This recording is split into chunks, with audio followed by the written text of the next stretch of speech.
자, 하정우 후보가 가지고 있던 주식 업스테이지라는 회사가 있습니다.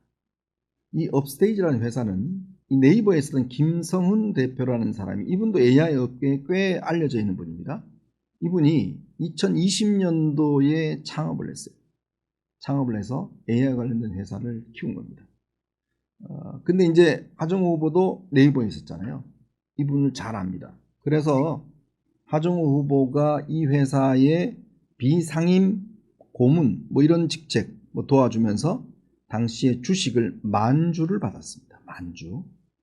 근데 이제 이분이 AI 관련된 수석으로 가면서 본인이 가지고 있던 만주 중에서 원래 이 만주를 이 베스팅 계약을 통해서 받으면서 본인이 3년 소유 3년 거치 3년 분할 이렇게 해서 이제 6년을 가지고 있으면 본인께 돼요. 근데 6년 안에 만약에 주식을 팔아야 될 경우는 주식 이 계약서에 따라서 이 주식을 그 회사에다 팔아야 된답니다. 그러니까 4,444주 나머지 5,000 몇백 주는 본인이 백지 신탁했고 4,444주는 원래 가지고 있던 액면가 100원에 이 회사한테 매각을 했습니다. 여기 보시면 알겠지만 업스테이지 주식 5,556주는 백지 신탁을 했고요. 14만 2천원에 4,444주는 100원에 매각을 했다는 거죠. 자, 그러면 여기서 이제 문제점이 뭐냐면 첫 번째는요. 당시에 하정우 수석은 네이버의 AI 그 센터장이었습니다. 자, 그런 사람이 센터장으로 있는 사람이 다른 업스테이지라는 기업에 만주를 받으면서 여기에서 개입을 했다. 보통 이런 베스팅 계약을 할 경우에는요, 뭐냐면 이 회사의 어떤 창업주와 관련돼 있거나 창업에 직접 관련된 아주 핵심 인사한테만 주식을 주는 겁니다. 여러분 생각해 보세요. 만약에 SK 하이닉스가 주식을 100원짜리 주식을 준다고 저한테 준다고 생각해 보세요. 그러면 지금 이 주식 가격이 180만 원 정도 되잖아요. 그러면 어마어마한 이익을 얻는 겁니다. 그죠? 그러면 SK 하이닉스가 처음에 생길 때 저한테 100원에 한 10,000주를 줬다. 그거는 그만큼 그 사람이 이 회사의 어떤 창립에 결정적 역할을 했다.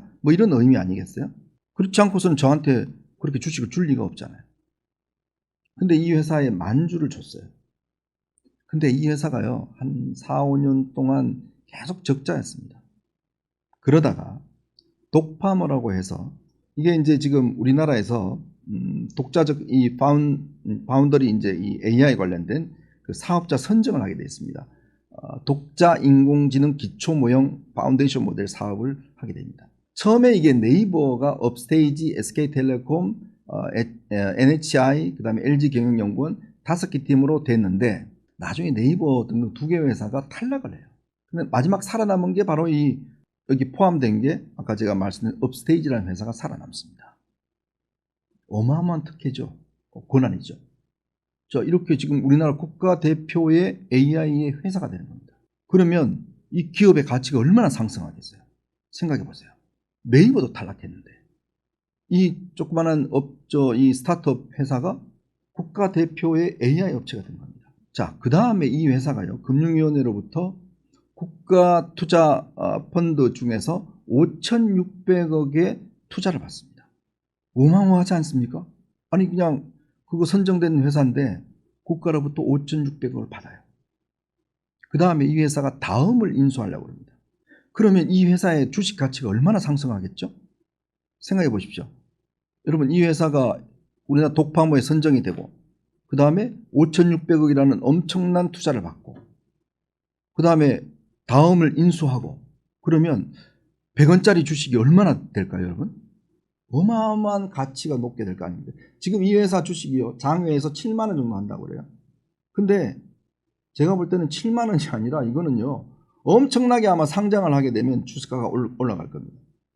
자, 그런데 이렇게 선정되는 과정, 그 다음에 5,600억을 선정받는 과정, 그때 바로 이 하정우 수석이 AI 수석으로 있을 때입니다.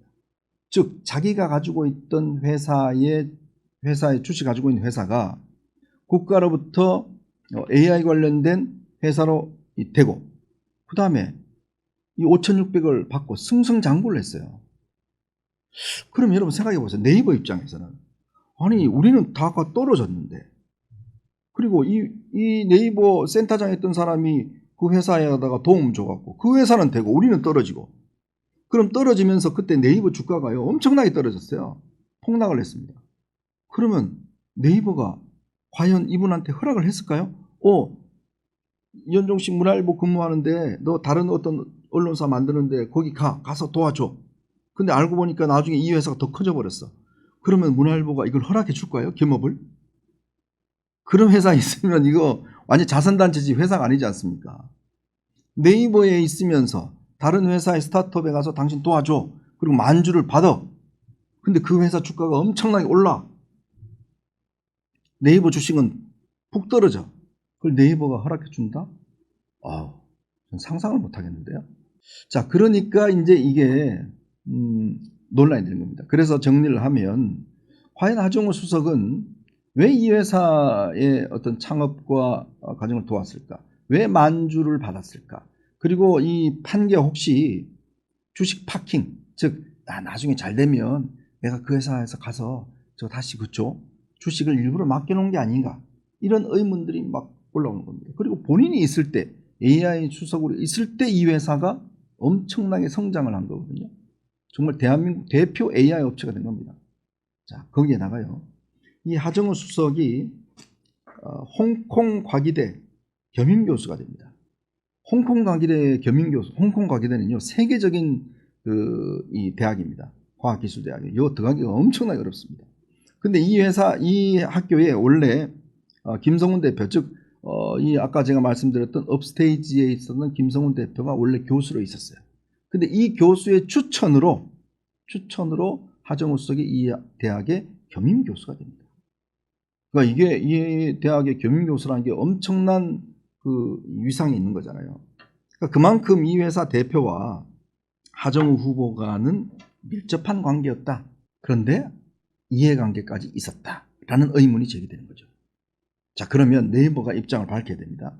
과연 겸업을 허용했는 것인지, 그리고 AI 수석이 있을 때 이 회사가 이렇게 승승장구하게 됐던 배경은 뭔지, 거기에 하정우 수석은 어떤 역할을 했는지, 그리고 만약에 이 회사가요 막 커져버려요. 엔비디아처럼 막 커져버려요.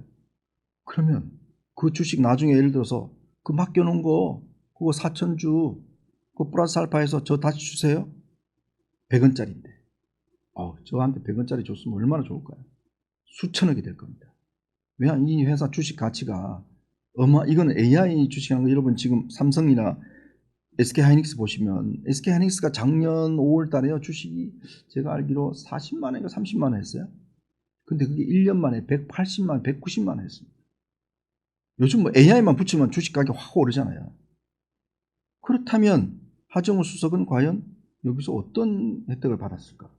이게 지금 일파만파 의혹이 커지고 있습니다. 그래서 이거는 뭐 제가 제기하는 의혹이니까 이건 아마 하정우 수석과 네이버가 좀 대답을 해야 될 것 같습니다.